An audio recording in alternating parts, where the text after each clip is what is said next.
سامعین محترم، حاضرین ذی وقار،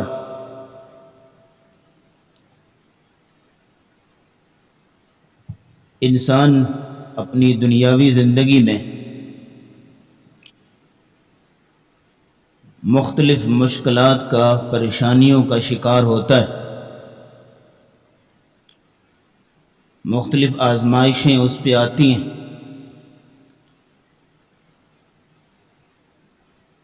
اور یہی وجہ ہے کہ انسان کا اللہ رب العزت کے ساتھ ایک مسلمان کا تعلق مضبوط رہتا ہے۔ آج کل جو حالات چل رہے ہیں، انفرادی سطح پہ اور اجتماعی سطح پہ جو مالی مشکلات ہیں، پریشانیاں ہیں، کاروبار کا مندہ پڑنا اور دیگر کئی ایک مسائل ہیں، انفرادی سطح پہ اور اجتماعی سطح پہ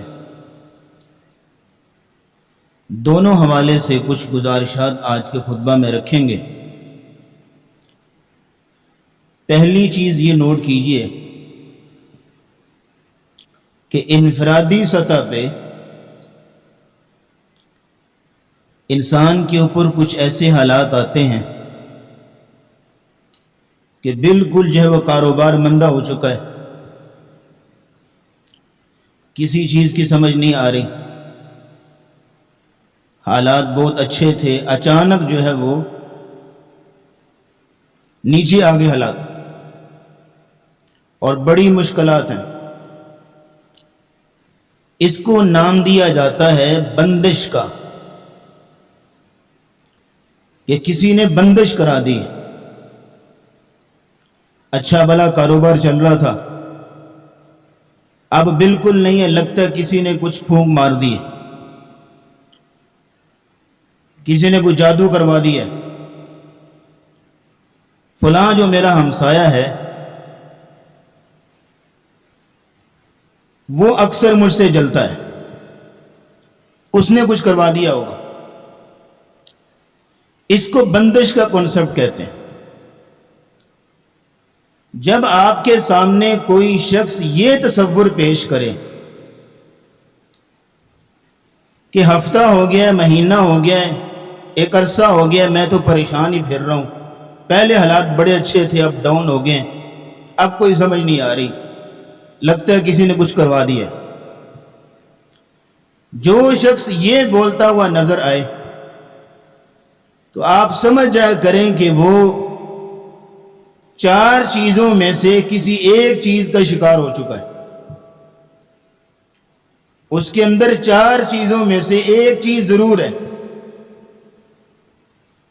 پہلی چیز یہ ہے کہ وہ اپنی اس سوچ سے، اپنے اس نظریے سے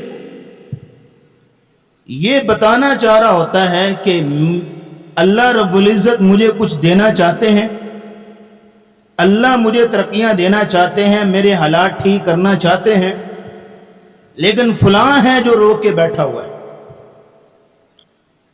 فلاں ہے جس نے پھونک ماری ہے تو میرا کاروبار ٹھپ ہو چکا ہے، فلاں ہے کہ جو اس نے جو ہے کچھ جادو کر دیا ہے جس کی وجہ سے حالات ٹھیک نہیں ہو پا رہے۔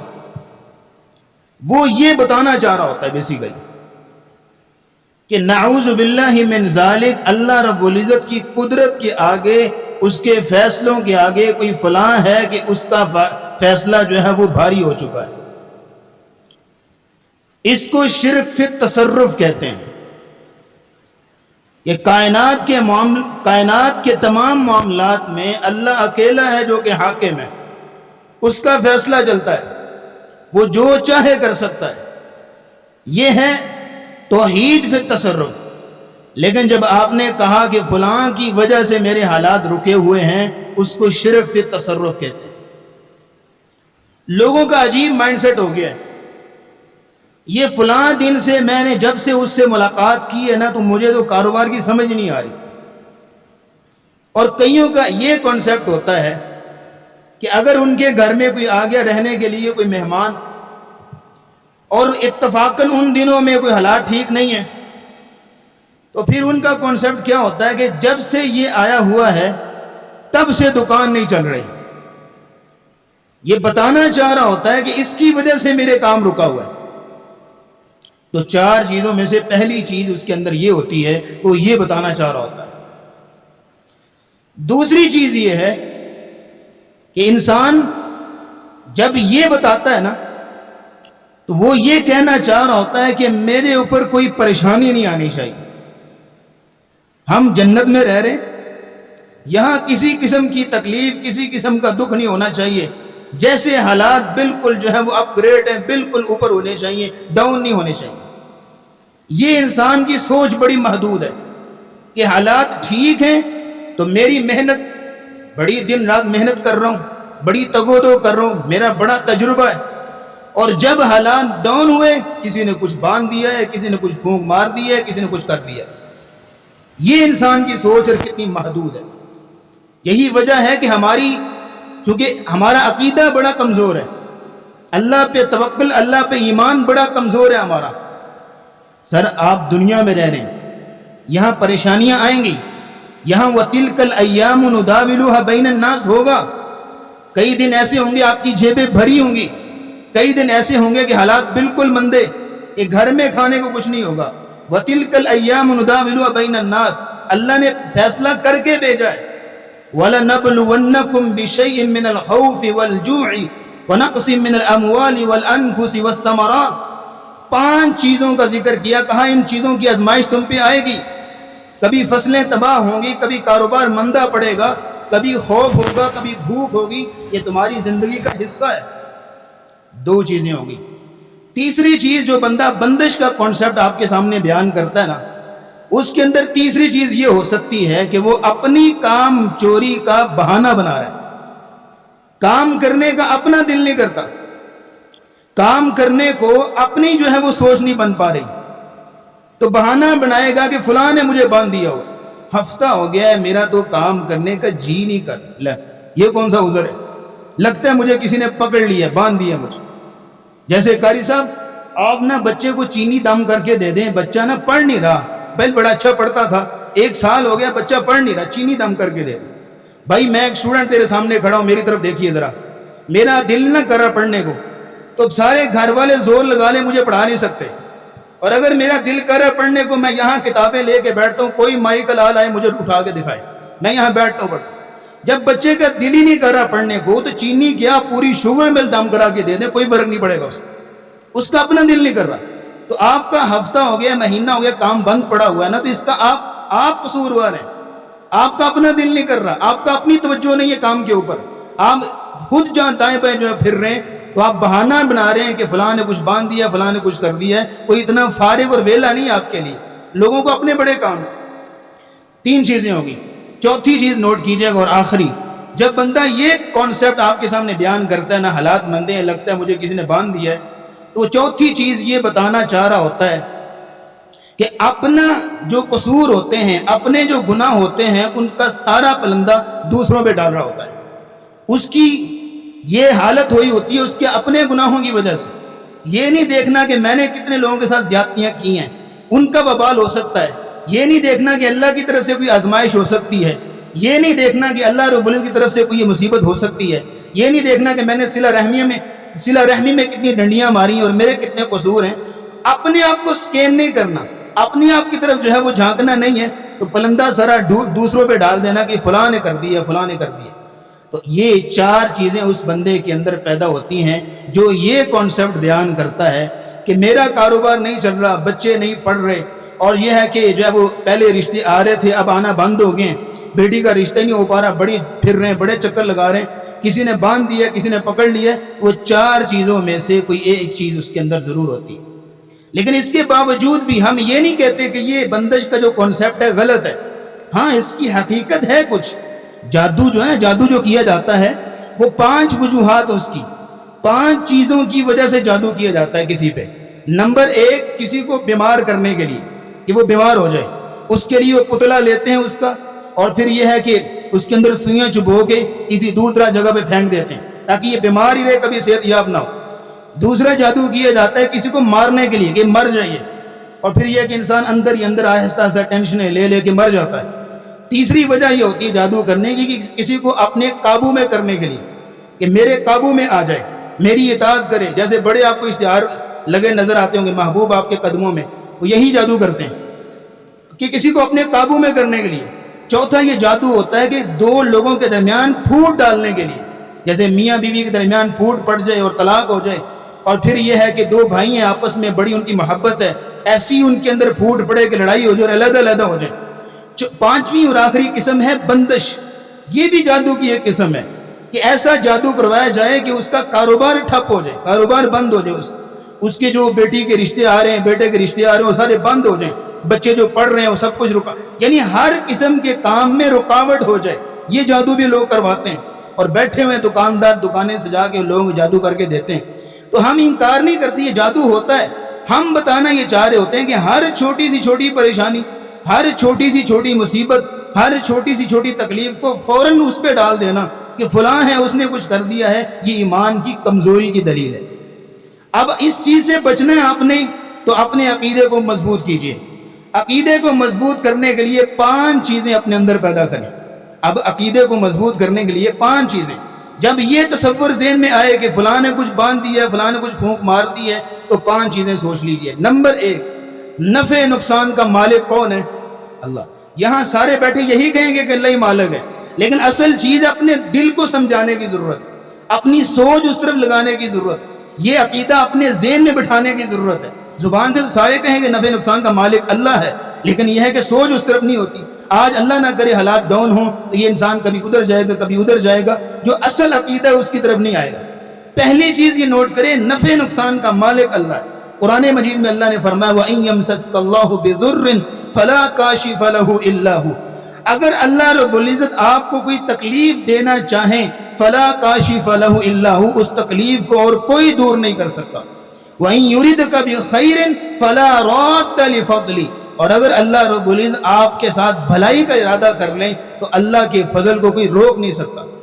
اللہم لا مانع لما اعطیت ولا معطی لما منعت. ہر نماز کے بعد یہ دعا سکھائی گئی, یہ عقیدہ مضبوط کرایا گیا, یا اللہ جو تو دینا چاہے کوئی روک نہیں سکتا, جو تو روک لے کوئی دے نہیں سکتا. یہ عقیدہ ہے اصل. پہلی چیز اپنے اندر یہ پیدا کریں, پھر آپ جو مرضی حالات ڈاؤن ہو جائیں, کسی پہ پلندہ نہیں ڈالیں گے کسی نے باندھ دیا.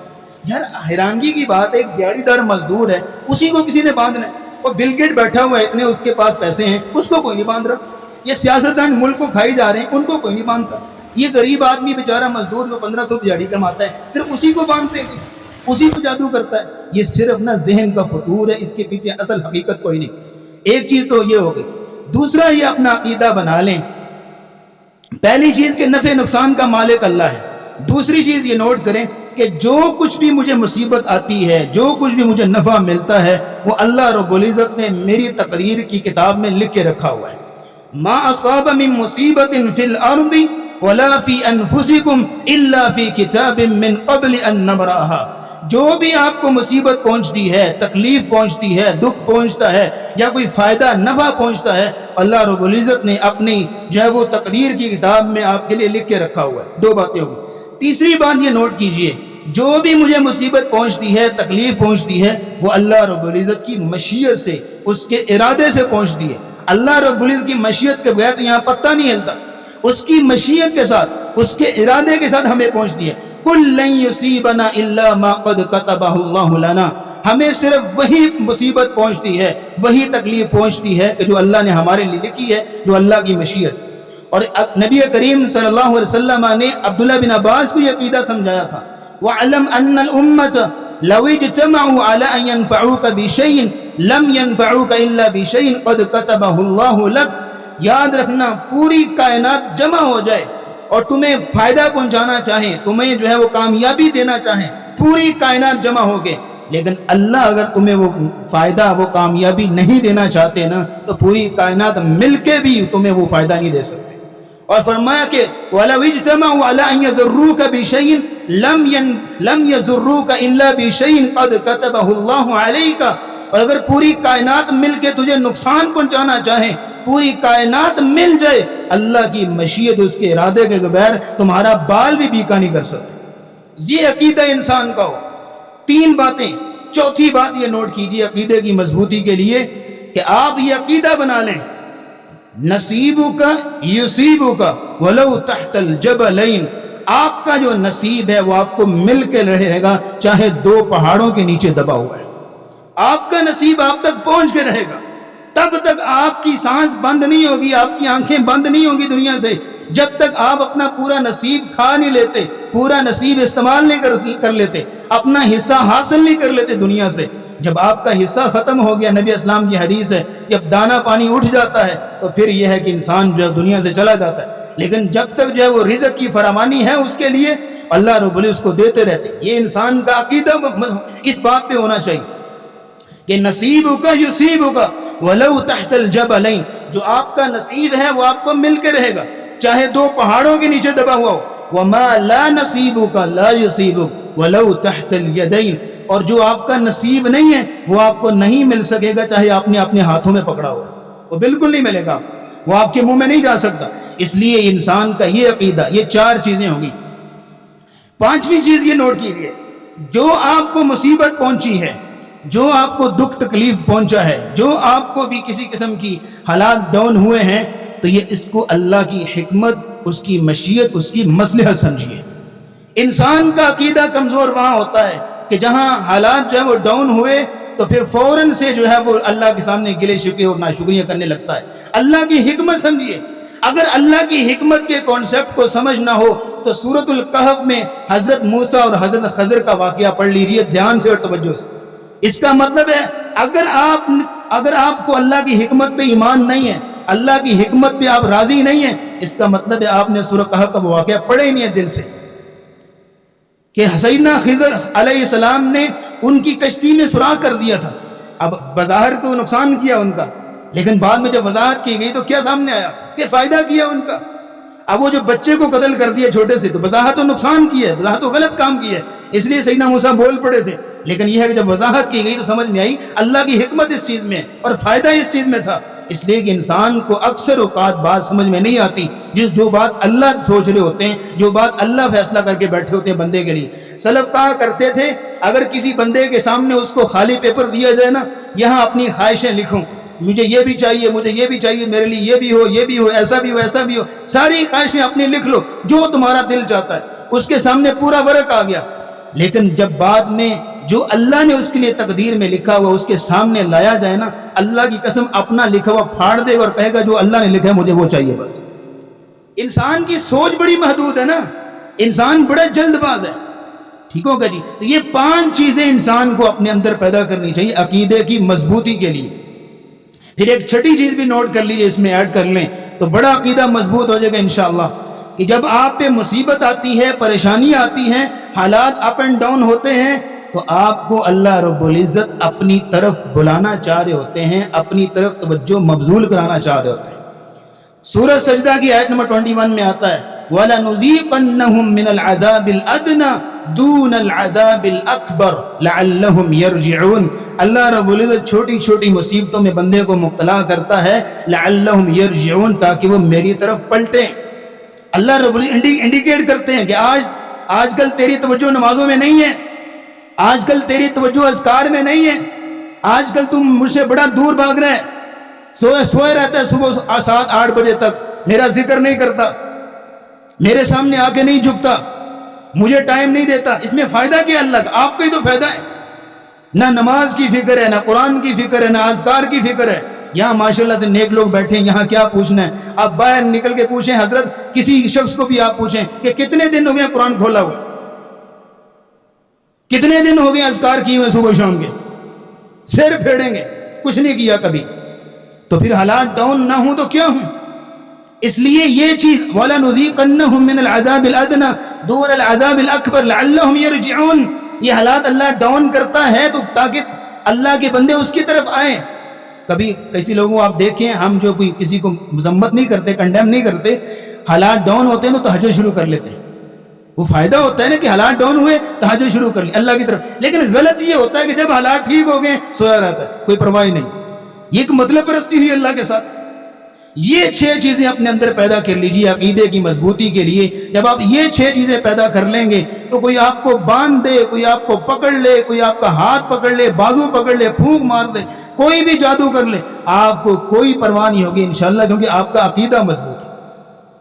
پھر اگلی بات یہ نوٹ کیجیے گا، اگر بالفرض کسی پہ بندش ہو گئی، کسی نے کوئی جادو کر دیا، یہ بھی آپشن ہم رکھتے ہیں کیونکہ اس سے انکار نہیں ہے، لوگ کرتے ہیں اور یہ ہوتا ہے.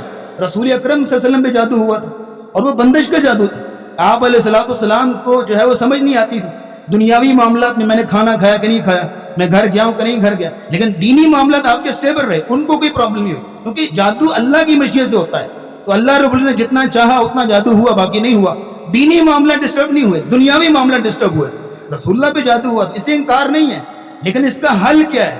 اس کا حل یہ ہے کہ آپ علیہ السلام نے جو ہمیں نسخے بیان کیے صرف ان کو فالو کریں.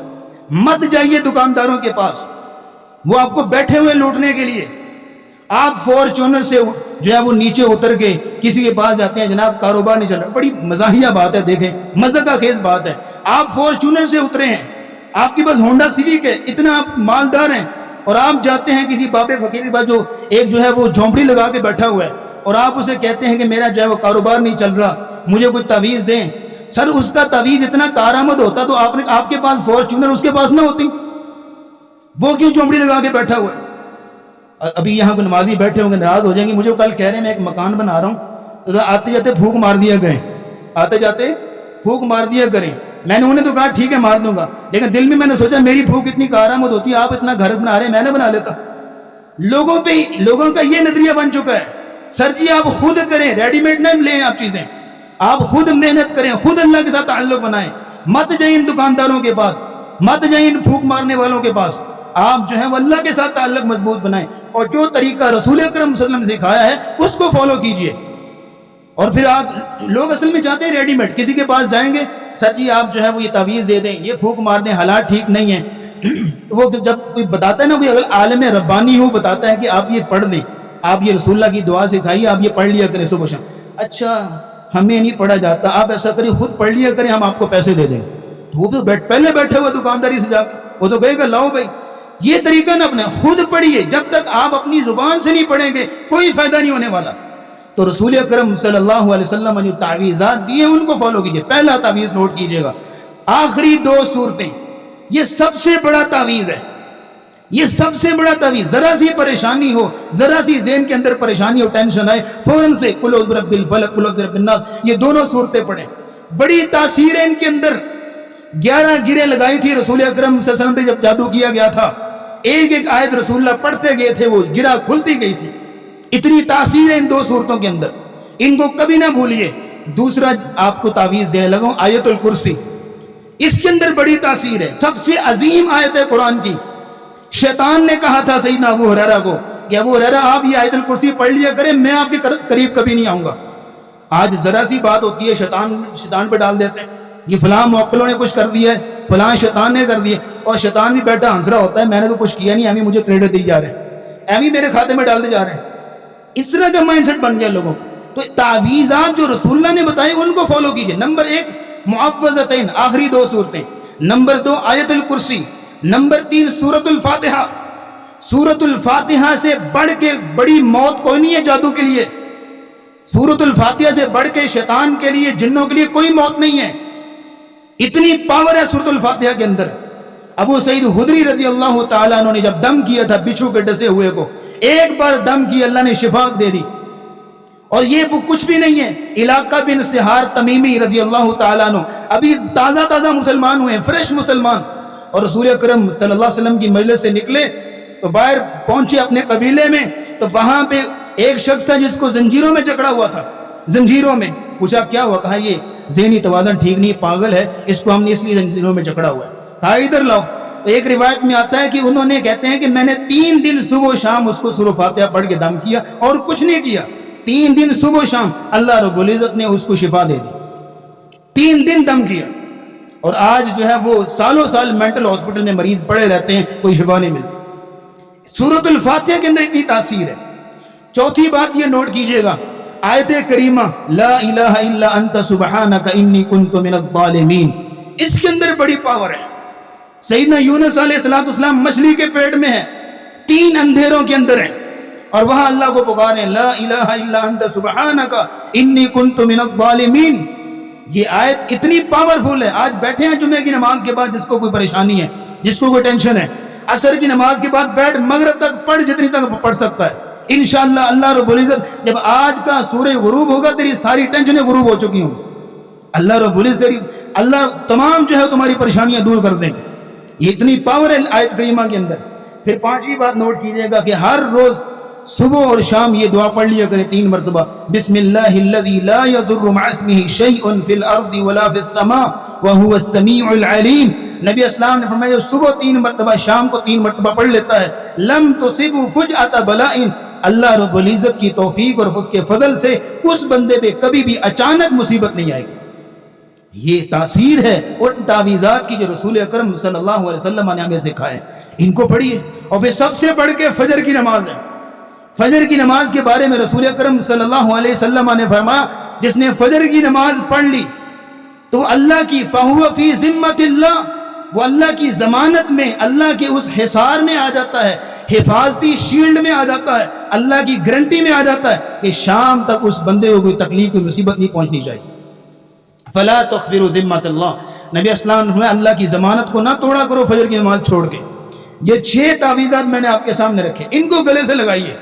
جب آپ یہ 5 چیزیں جو میں نے عقیدے کی مضبوطی کی بتائیں ان کو دل میں جگہ دیں گے اور یہ 6 تعویذات صبح و شام اپنے اذکار میں شامل کریں گے، اللہ کی قسم اٹھا کے کہتا ہوں کوئی آپ کو باندھ دے، کوئی پکڑ دے، کوئی پھونک مار دے، کچھ بھی کر لے، آپ کا کوئی بال بھی بیکا نہیں کر سکتا۔ ایسے مسلمان کا عقیدہ مضبوط ہونا چاہیے، بزدل نہیں ہونا چاہیے مسلمان کو۔ ذرا سی پریشانی ہے، کسی نے کچھ کر دیا، کسی نے کچھ باندھ دیا، اتنی ویلا بیٹھے ہوئے آپ کے لیے۔ تو یہ بندش کا کانسیپٹ بالکل سو کالڈ کانسیپٹ ہے، کوئی حقیقت نہیں ہے۔ اگر کوئی ہوتی بھی تو اللہ کی مشیت سے، اس کے ارادے سے ہوتی، اس لیے اللہ کے ساتھ تعلق مضبوط رکھیں، اللہ آپ کی حفاظت کریں گے۔ پھر ایک آخری بات نوٹ کیجئے گا کہ اجتماعی سطح پہ جو ہمارے حالات ہو چکے ہیں ملک پاکستان کے اس وقت جو اجتماعی سطح پہ، ابھی جمعے سے پہلے خبر آئی تھی کہ 14 روپے فی لیٹر پٹرول مزید بڑھ گیا، اب 305 ہو چکا ہے۔ تو اب جب پٹرول بڑھ گیا تو مزید حالات جو ہے وہ خراب ہوں گے، مزید خودکشیاں ہوں گی اور لوگ خودکشیاں کرنے میں مجبور ہیں، بجلی مزید مہنگی ہوگی۔ اب یہ جو حالات ہو چکے ہیں یہ بھی اسی وجہ سے کہ ہم نے اجتماعی سطح پہ اللہ کے ساتھ تعلق توڑ لیا ہوا ہے۔ اجتماعی سطح پہ اللہ رب العزت نے سورہ نحل میں ایک قوم کی مثال بیان کی ہے جو حقیقت میں سمجھتا ہوں کہ ہمارے ملک کی مثال ہے۔ اللہ رب العزت فرماتے ہیں وَضَرَبَ اللَّهُ مَثَلًا قَرْيَةً كَانَتْ آمِنَةً مُطْمَئِنَّةً، اللہ رب کہتے ہیں یہ ایک بستی تھی، ایک مثال بیان کر رہے ہیں، ایک بستی تھی اور بڑی مطمئن تھی، بڑی امن میں تھی، یَأْتِيهَا رِزْقُهَا رَغَدًا مِّن كُلِّ مَكَانٍ، ان کا رزق ہر طرف سے آ رہا تھا۔ اللہ رب العزت ان کو خوب فرمانیاں دیے ہوئے تھا۔ فَكَفَرَتْ بِأَنْعُمِ اللَّهِ، لیکن اچانک ان لوگوں نے اللہ کی نعمتوں کی ناشکری کی۔ فَكَفَرَتْ بِأَنْعُمِ اللَّهِ فَأَذَاقَهَا اللَّهُ لِبَاسَ الْجُوعِ وَالْخَوْفِ بِمَا كَانُوا يَصْنَعُونَ، تو اللہ رب العزت نے ان کو 2 لباس پہنا دیے ان کی ناشکری کی وجہ سے۔ 2 لباس، ایک لباس خوف کا، بد امنی کا، فتنوں کا، اور دوسرا بھوک کا کہ ہر طرف بھوک ہی بھوک ہے، فقر و فاقے ہیں، غریبی، مفلسی۔ 2 لباس اللہ نے ان کو پہنا دیے، کس وجہ سے؟ فَكَفَرَتْ بِأَنْعُمِ اللَّهِ۔ اب اس لفظ کو سمجھیے گا ذرا کہ فَكَفَرَتْ بِأَنْعُمِ اللَّهِ کا معنی کیا ہے؟ اللہ کی ناشکری کیا ہے؟ اللہ کی ناشکری کے 3 کام ہیں، ادھر دیکھیے گا 3 کام۔ نمبر 1 فَكَفَرَتْ بِأَنْعُمِ اللَّهِ، اللہ کی نعمتوں کی ناشکری کا پہلا درجہ یہ ہے کہ نعمتیں اللہ کی ہیں لیکن کسی اور کے کھاتے میں ڈال دی جائیں کہ فلاں نے دی ہیں۔ تو یہ ہو نہیں رہا آپ کے ملک میں، خواجہ نہ دے گا تو پھر کون دے گا؟ مشرکین مکہ کا عقیدہ اس بھیانک عقیدے سے اچھا تھا، کم از کم ابو جہل والا عقیدہ تو بنا لو۔ ابو جہل تو کہتا تھا کہ لات منات عزا بھی دیتا ہے، اللہ بھی دیتا ہے، تم نے کہا خواجہ نہیں دے گا تو کوئی دے گا ہی نہیں، یعنی اللہ کو رازق سے ہی نکال دیا تم نے۔ بھر دو جھولی میری یا محمد، در سے نہ جاؤں میں خالی، یہ کیا چل رہا ہے؟ اللہ رب العزت جو لوگوں کو نوازتا ہے، تم نے اللہ رب العزت کو رازق جو ہے وہ انکار کر دیا، اللہ رازق ہے ہی نہیں، اللہ داتا ہے ہی نہیں ہے۔ تیرا کھاواں تیرے گیت گاواں یا رسول اللہ، نعوذ باللہ من ذالک، زمین نہ کانپی تمہارے اس عقیدے سے۔ رسول اکرم خود کہہ کے گئے میں خزانوں کا مالک نہیں ہوں۔ قرآن پڑھو سورۃ الانعام، رسول اکرم کی زبان ہی کہلوایا گیا نہ میں غیب جانتا ہوں نہ میرے پاس خزانے ہیں، میں خزانوں کا مالک نہیں، رسول اکرم خود کہہ رہے ہیں اور تم کہہ رہے ہو تیرا کھاواں۔ یہ ہے فکفرت بانعم اللہ، نعمتیں اللہ کی ہیں کسی اور کے کھاتے میں ڈال رہے ہیں۔ تو جب یہ ناشکری ہوگی تو پھر اللہ رب العزت فَأَذَاقَهَا اللَّهُ لِبَاسَ الْجُوعِ وَالْخَوْفِ، اللہ خوف کا اور بھوک کا لباس پہنائے۔ دوسرا ہے فکفرت بانعم اللہ کا معنی کہ اللہ رب العزت کی نعمتیں ہیں، اللہ کی نعمتوں کو اللہ کی نافرمانی میں استعمال کرنا، یہ ہے فکفرت بانعم اللہ۔ اللہ نے نعمتیں دی، آنکھیں بہت بڑی نعمت ہے، دن رات ان آنکھوں سے پتہ نہیں کیا کیا دیکھ رہا ہے، اللہ کی نافرمانی کر رہا ہے۔ یہ زبان اللہ کی بہت بڑی نعمت ہے، اللہ نے زبان دی ہے، اللہ چاہے اس کی زبان کھینچ لے بند کر دے، اللہ نے اس کو زبان دی، بولنے کے لیے قوت دی، آواز دی، اس کو سب کچھ دیا، لیکن اللہ کی دی ہوئی نعمت کو اللہ کی نافرمانی میں لگا رہا ہے۔ کان اللہ نے دیے، یہ موبائل ہے، موبائل اللہ نے دیا، نعمت ہے، اب اس موبائل کو دن رات اللہ کی نافرمانی میں استعمال کر رہا ہے، یہ ہے فکفرت بانعم اللہ۔ ذرا نظریں دوڑائیں اپنے پورے ملک میں، یہ دو کام نہیں ہو رہے۔ تیسرا فکفرت بانعم اللہ کا معنی یہ ہے کہ اللہ کی نعمتیں کھا کے اللہ رب العزت کے احکامات کو اگنور کر دینا، اللہ رب کی نعمتیں کھا کے اللہ کے احکامات کو پسے پشت ڈال دینا، ذرا پرواہ نہیں کرنا۔ تو ہمارا دن رات کا یہی المیہ ہے، پوری اجتماعی سطح پہ پورے ملک کی حالات دیکھ لیجئے کہ ادھر جو ہے وہ دل کی خواہش ہو، ادھر اللہ کا حکم ہو، پیچھے جائے اللہ کا حکم، کوئی پرواہ نہیں ہے۔ سر سود حرام ہے، وہ ہوگا جی حرام حرام، ہم نے کاروبار نہیں کرنا۔ سر یہ فحاشی ہو، کیا فحاشی، ہم کیا کر رہے ہیں؟ اس طرح کے نظریات لوگوں کے اندر۔ فکفرت بانعم اللہ، یہ تین چیزیں ہیں اس معنی، اس لفظ کے اندر کہ اللہ رب العزت کی نعمتیں ہیں کسی اور کے کھاتے میں ڈال رہا ہے، اللہ رب العزت کی نعمتیں کھا کے اللہ کی ہی جو ہے وہ نافرمانی کر رہا ہے، اور اللہ رب العزت کی نعمتوں کو ہی اللہ کے نافرمانی میں استعمال کر رہا ہے۔ یہ تین چیزیں ہیں فکفرت بانعم اللہ۔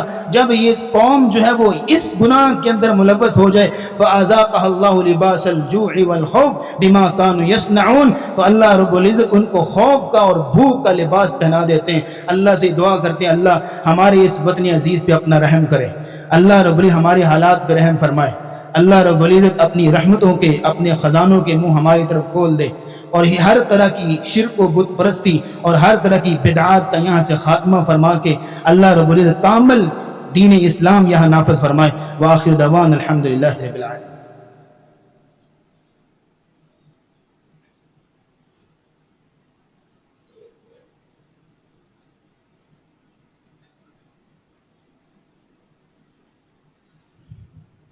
إن الحمد لله نحمده ونستعينه ونستغفره ونعوذ بالله من شرور أنفسنا وسيئات أعمالنا، من يهده الله فلا مضل له ومن يضلل فلا هادي له، ونشهد أن لا إله إلا الله وحده لا شريك له وأن محمدا عبده ورسوله. اللهم صل على محمد وعلى آل محمد كما بارك وسلم عليه. اللهم اشف مرضانا ومرضى المسلمين، أذهب الباس رب الناس واشف أنت الشافي، لا شفاء إلا شفاءك شفاء لا يغادر سقما. اللهم ألبسنا لباس الصحة والعافية، اللهم اشفنا شفاء كاملا عاجلا. اللهم إنك عفو تحب العفو فاعف عنا. اللهم اغفر لجميع موتى المسلمين الذين شهدوا لك بالوحدانية ولنبيك بالرسالة وماتوا على ذلك. اللهم ربنا اجعل هذا بلدا آمنا، اللهم ربنا اجعل هذا بلدا آمنا، اللهم ربنا اجعل هذا بلدا آمنا، وارزق أهله من الثمرات من آمن منهم بالله واليوم الآخر. يا أرحم الراحمين، يا ذا الجلال والإكرام، يا ذا الجود والمن والكرم. ربنا لا تؤاخذنا تؤاخذنا إن نسينا أو أخطأنا ربنا ولا تحمل علينا إصرا كما حملته على الذين من قبلنا ربنا ولا تحملنا ما لا طاقة لنا به واعف عنا واغفر لنا وارحمنا أنت مولانا فانصرنا على القوم الكافرين ربنا تقبل منا إنك أنت السميع العليم وتب علينا إنك أنت التواب الرحيم وصلى الله تعالى على رسوله خير خلقه محمد وعلى آله وأصحابه أجمعين برحمتك يا أرحم الراحمين.